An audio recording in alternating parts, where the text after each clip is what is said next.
Hi everybody. Today we're thinking about that is practice unselfish thinking. So why this is important?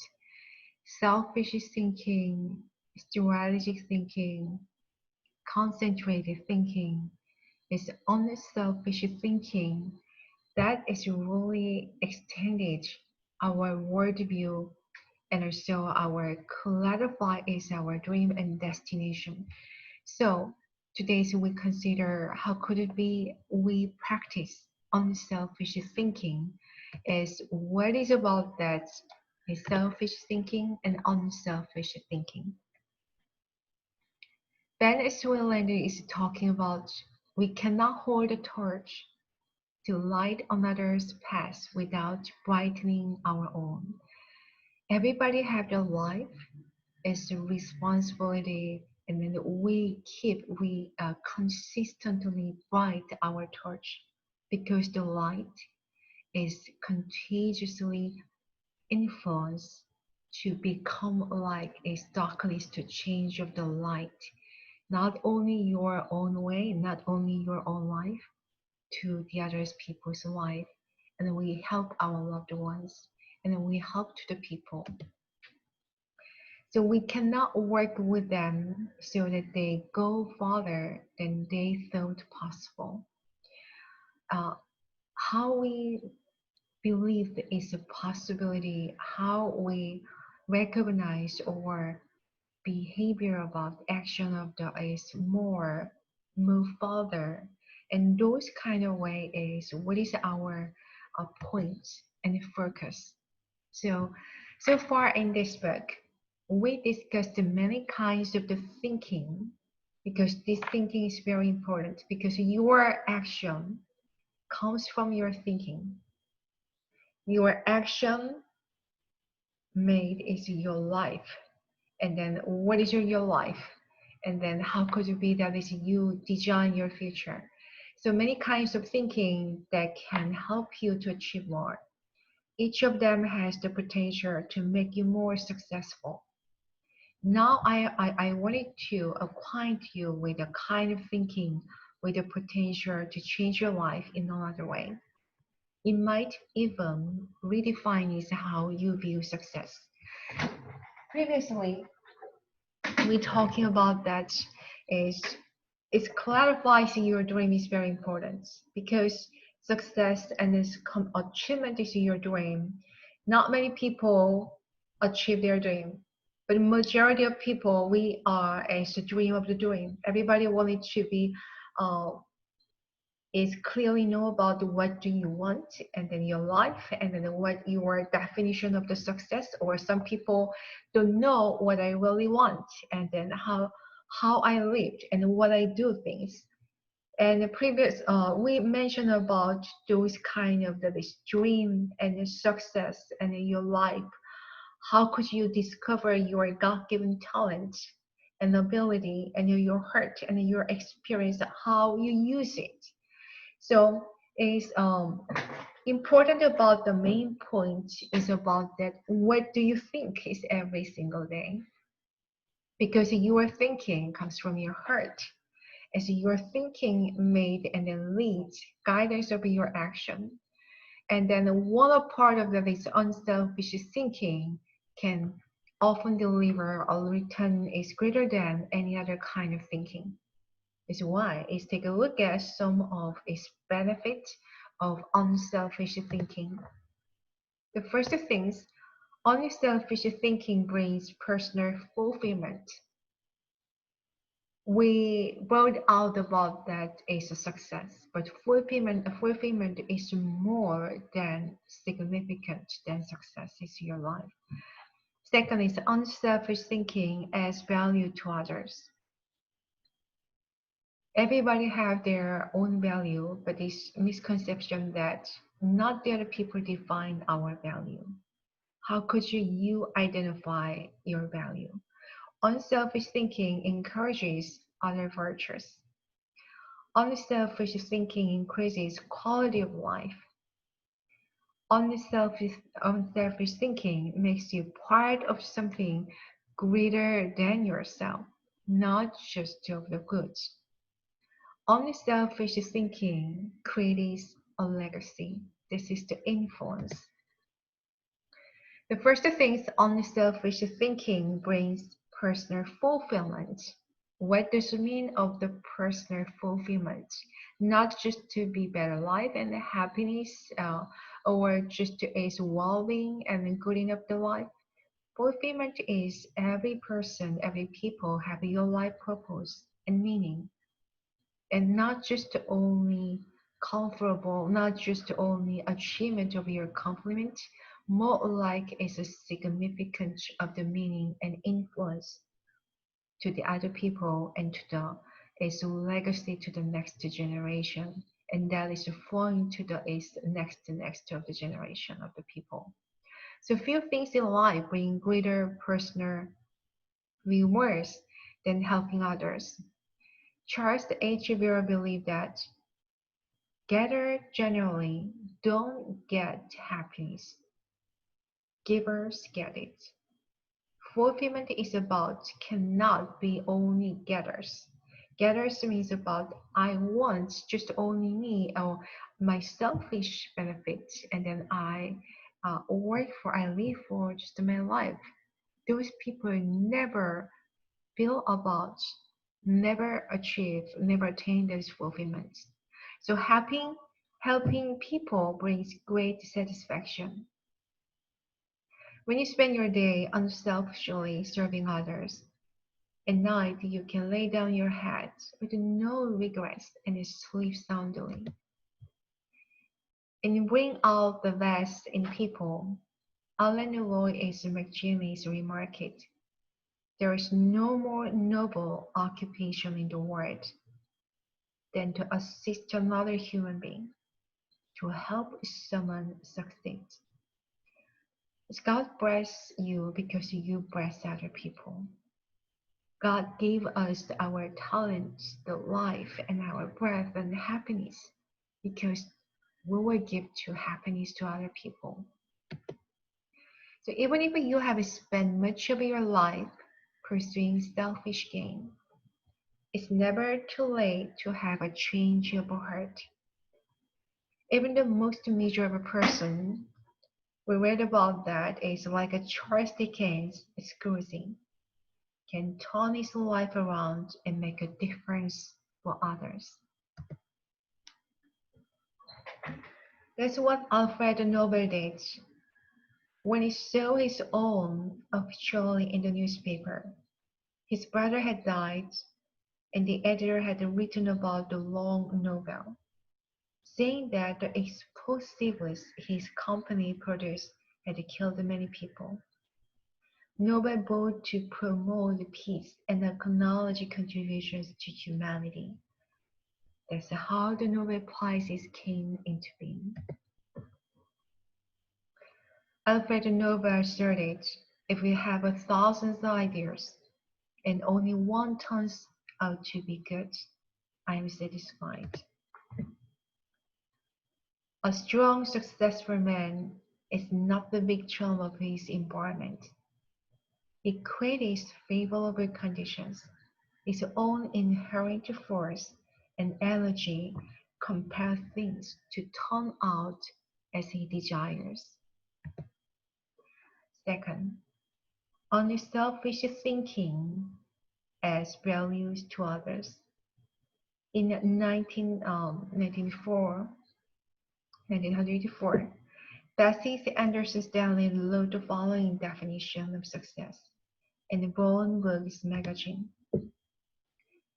He has achieved success, who has lived well, laughed open, loved much, who has enjoyed the trust of pure women, the respect of intelligent men, and the love of little children, who has filled his nature and accomplished his task, who has left the world better than he found it, whether by an improved copy of perfect poem or a last sword, who has never lacked appreciation of earth's beauty or failed to express it, who has always looked for the best in others and given them the best he had, whose life was in its violation, whose memory of benediction.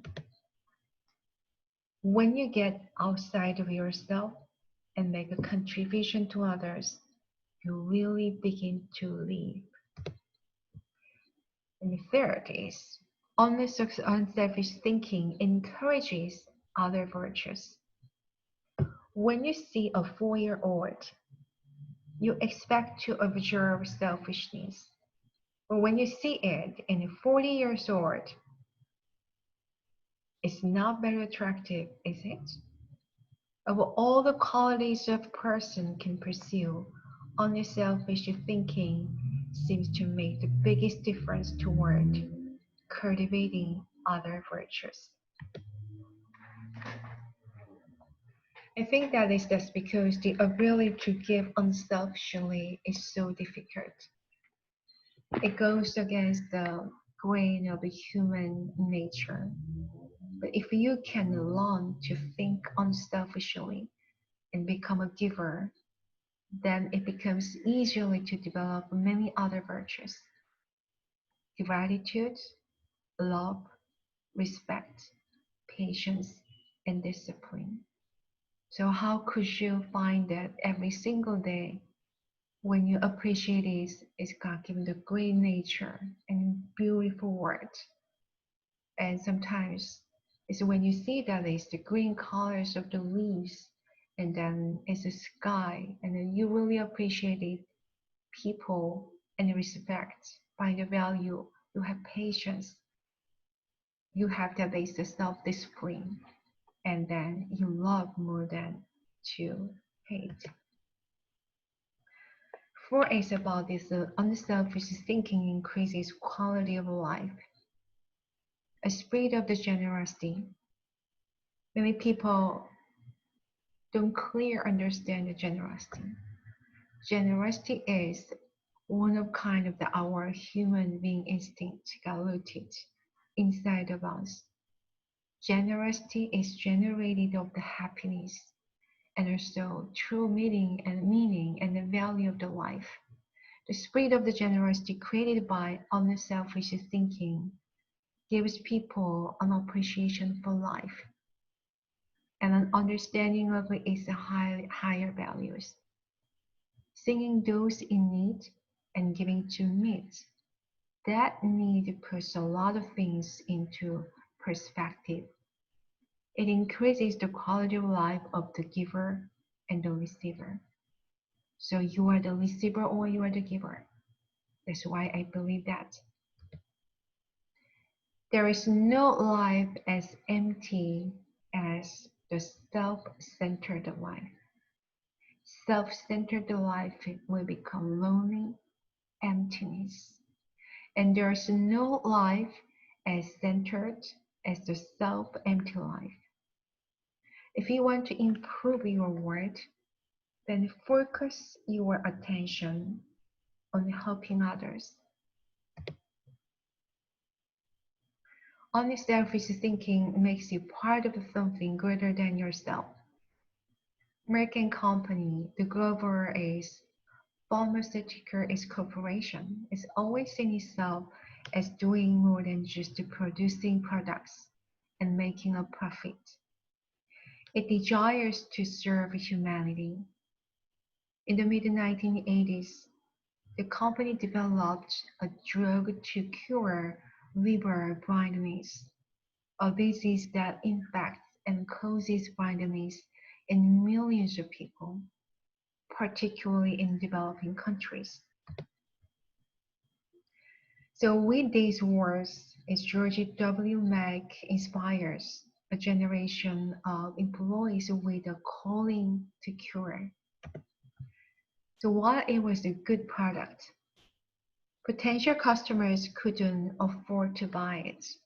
So what did Nerd do? It developed the drug anyway, and in 1987 announced that it would give the medicine free to anyone who needed it. As of 1998, the company have given more than 250 million tablets away. George W. Mack says, We try never to forget that medicine is for the people. It is not for the profit. The profits follow, and if we have remembered that, we have never failed to appear. The lesson to be learned? Simple. Instead of trying to be great, be part of something greater than yourself. Jody W. Merrick is, how can we bring the best medicine to each and every person? We cannot rest until the way has been formed to bring our finest achievement to everyone. We try never to forget that the medicine is for the people, it is not for the profits. The profits follow, and if we have remembered that, they have never failed to appear. Any method which appears to offer advantages to a nation and war will be rigorously employed by that nation. There is but one logical course to pursue, namely to study the possibilities of such warfare from every angle. 6. Unselfish thinking creates a legacy. This is about the significance of life. Our life is not just only our own. Nobody know we're born by own selfish of the life. We have the great dedication to create a legacy to the people. Jack A. BUS660, President and Chief Operating Officer of the True North Communications, says, "Long on return." These are the three phases of life. The first third should be devoted to education. The second third to building a career and making a living. But a lot of people just stop to making a living. They graduate, they educated, they develop, they build a career, they make a living. But the last third to giving back to others, returning something in gratitude. Each day seems to be a preparation for the next one. If you are successful, it becomes possible for you to leave an inheritance for others. But if you desire to do more, to create a legacy, then you need to leave that in others. So when you think unselfishly and invest in others, you gain the opportunity to create a legacy that will outlive you. How to experiencing the satisfaction of unselfish thinking. I think most people recognize the value of unselfish thinking, and most would even agree that it's an ability they would like to develop. Many people, however, are at a loss concerning how to change their thinking. They know, but they don't want to change. To begin cultivating the ability to think unselfishly, I recommend that you do the following. The first, put others first. God wants us, God bless us to put others first.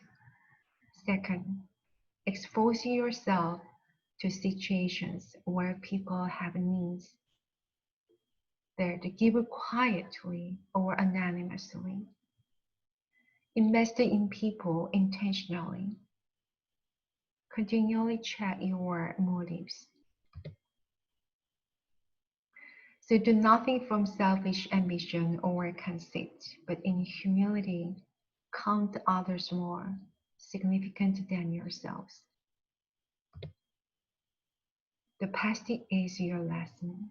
The present is your gift. The future is your motivation. First, put others first. The process begins with realizing that everything is not about you. That requires humility and a shift in focus.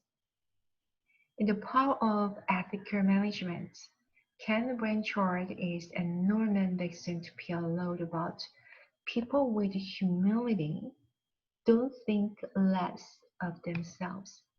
They just think of themselves less.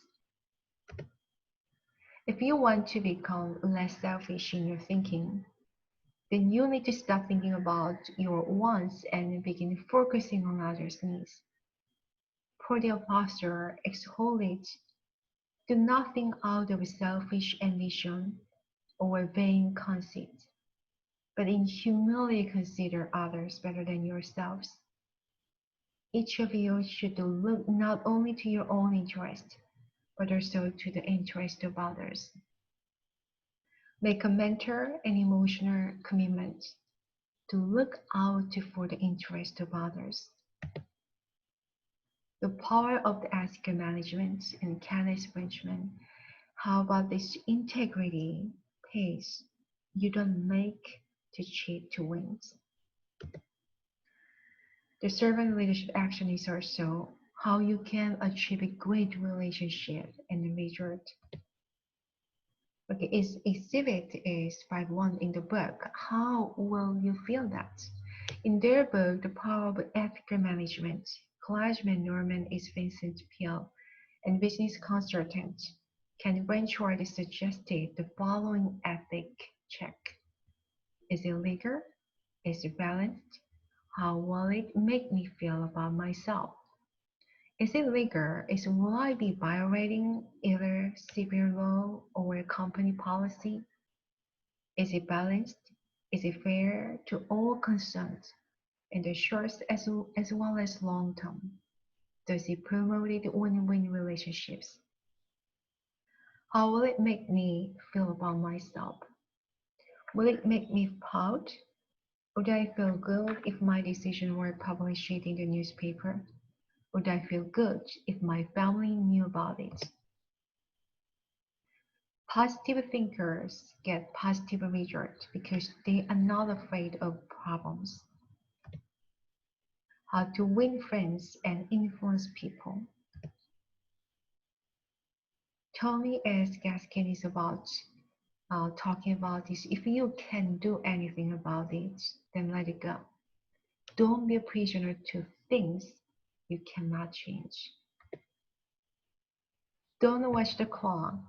Do what it does. Keep going.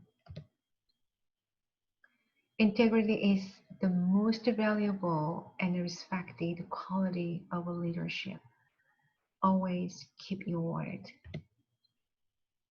Second, expose yourself to situations where people have needs. It's one thing to believe you're willing to give unselfishly. It's another to actually do it. To make the transition, you need to put yourself in a position where you can see people's needs and do something about it. The kind of the giving you um, do isn't important at first. You can serve at your church, make donation to food bank, volunteer professional services, or give it to a charitable organization. The point is to learn how to give and to cultivate the habit of thinking like a giver. The power of giving, how giving back enriches us all. And this is about creating abundance at home and work and in your community. Attitude is a little thing that makes a big difference. And the flank is noted, no one has ever become poor by giving. The mornings is gorgeous about that. It appreciates generosity. We make a living by what we get, but we make a life by what we give. Winston Church noted. The first is about Sister Leonis in the Bible that in everything give thanks, for this is the will of God in Christ Jesus concerning you. Howard the Big's Regard is in the Paul of the Giving Christmas story. It's one of the very popular great book. That is about mom. I'm almost finished with my list for Santa. Oh, Howard, sighed his mom. You already have way more than you need. But Howard wasn't paying attention. He was listening to TV commercial for ideas to add to his list. Okay, those things we are used to just easily saber, gather, and how could you change of together together. Third is give quality quietly or anonymously. Once you have learned to give of yourself, then the next step is to learn to give when you cannot receive anything in return. It's almost always easier to give when you receive recognition for it than it is when no one is likely to know about it. The people who give in order to receive a lot of the fanfare, however, have already received any reward they will get. There are spiritual, mental, and emotional benefits that come only to those who give anonymously. If you've never done it before, try it. No matter the weather, no matter what happens, you will listen forever and ever, ever. Remember to listen to keep your head up. What about that is generosity? What about this unselfish thinking? Sport is about invest in people intentionally. The highest level of unselfish thinking comes when you give of yourself to another person for that person's personal development or well-being. If you are married or a parent, you know this from personal experience. What does your spouse value most highly? Money in the bank or your time freely given? What do some small children really rather have from you? A toy or your undivided attention? The people who love you would rather have you than what you can give them. If you want to become a kind of person who invested in people, then consider others and their journey so that you can collaborate with them. Each relationship is like a partnership created for mutual benefit. As you go into any relationship, think about who you can invest in the other person so that it becomes a win-win situation. Here's how relationship most often play out. Balance. I win, you lose. I win only once. You win, I lose. This is about you win only once. We both win that. We win many times. We both lose. Goodbye partnership. Think about one more. I win, you lose. I win only once. You win, I lose. You win only once. We both win. We win many times. We both lose. Goodbye partnership. The best relationship are win-win. Why don't more people go into relationships with that attitude? I will tell you why. Most people want to make sure that they win first. Only selfish thinkers, on the other hand, go into a relationship and make sure that the other person wins first, and that makes all the difference. Fifth, continually check your motives. His friend Coach Dela's Lache Phil calls that what seems to be generosity is often no more than disguised ambition. which overlooks a small interest in order to secure a great one. The hardest thing for most people is fighting their natural tendency to put themselves first. That's why it's important to continually examine your motives to make sure you're not sliding backward into selfishness.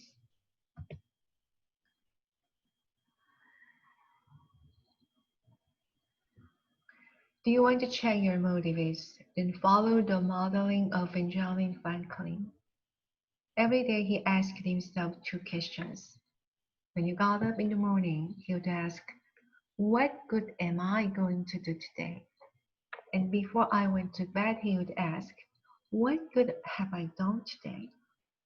If you can answer those questions with selfishness and integrity, you can keep yourself on track. Benjamin Franklin asserted,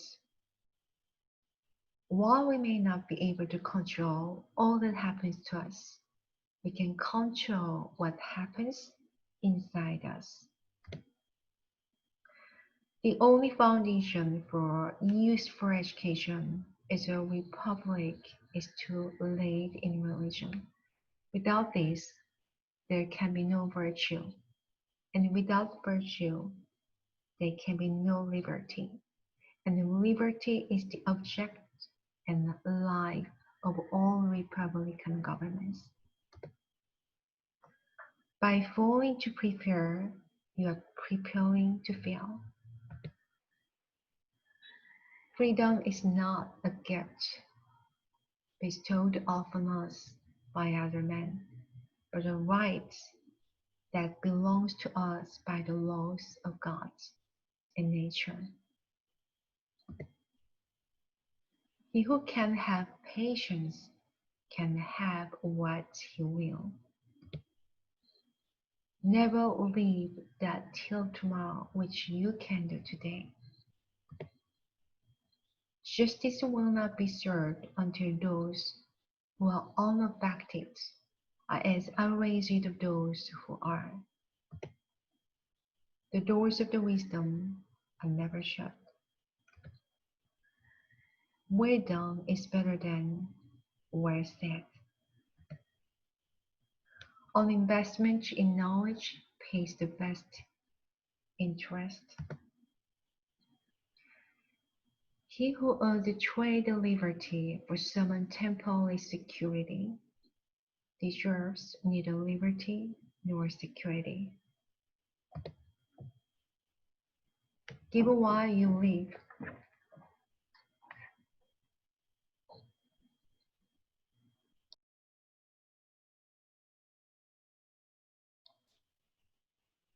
So give while you live. In the fall of 2001, we all witnesses a demonstration of unselfish thinking. Unlike as anything, we've been in the United States for many years. Who can forget the events of September 11, 2001? I had just finished teaching a leadership lesson when my assistant, Veda Eggers, came into a studio to announce the tragic news.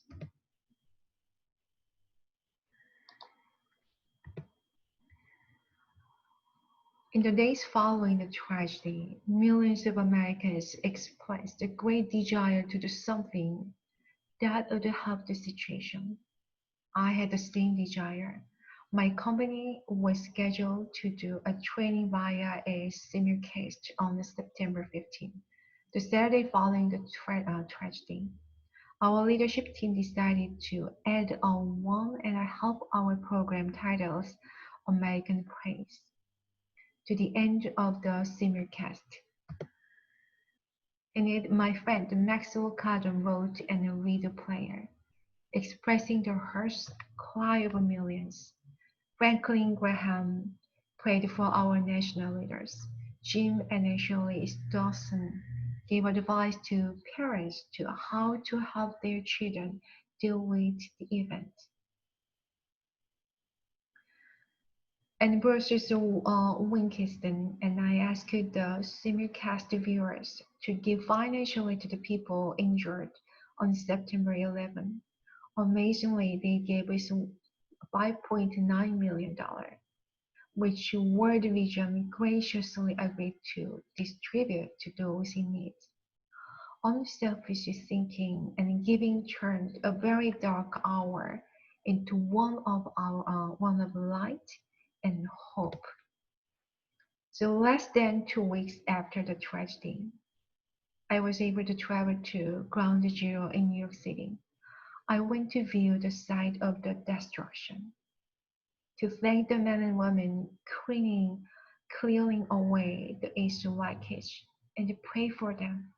I cannot realize the justice to what I saw. I've traveled to New York dozens of times. It's one of my favorite places in the world.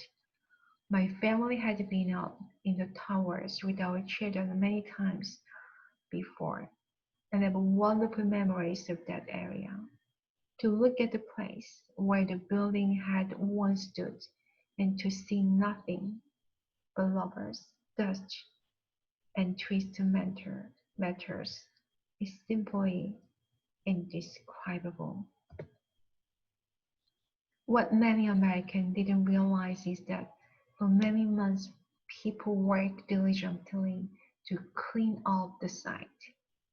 Many were New York City firefighters and other city workers. Others were volunteers. They work around the clock, 7 days a week. And when they came across the remains of someone in the rubble, they called for silence and reverently carried them out. Since I'm a Christian, I was asked to wear a clerical collar upon entering the area. As I walk around, as many workers saw the collar and asked me to pray for them. It was the humbling privilege.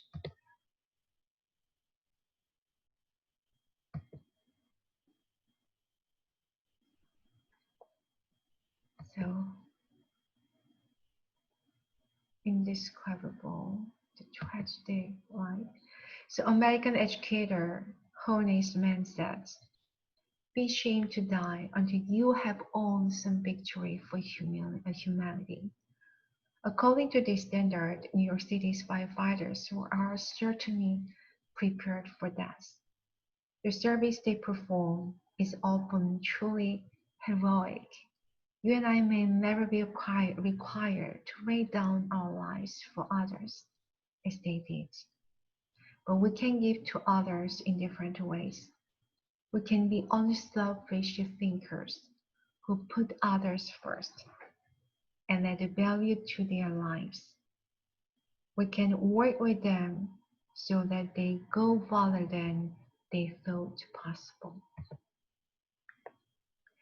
But we can give to others in different ways.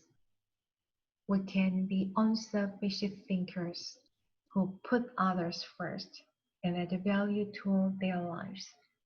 We can work with them so that they go farther than they thought possible. Thank you.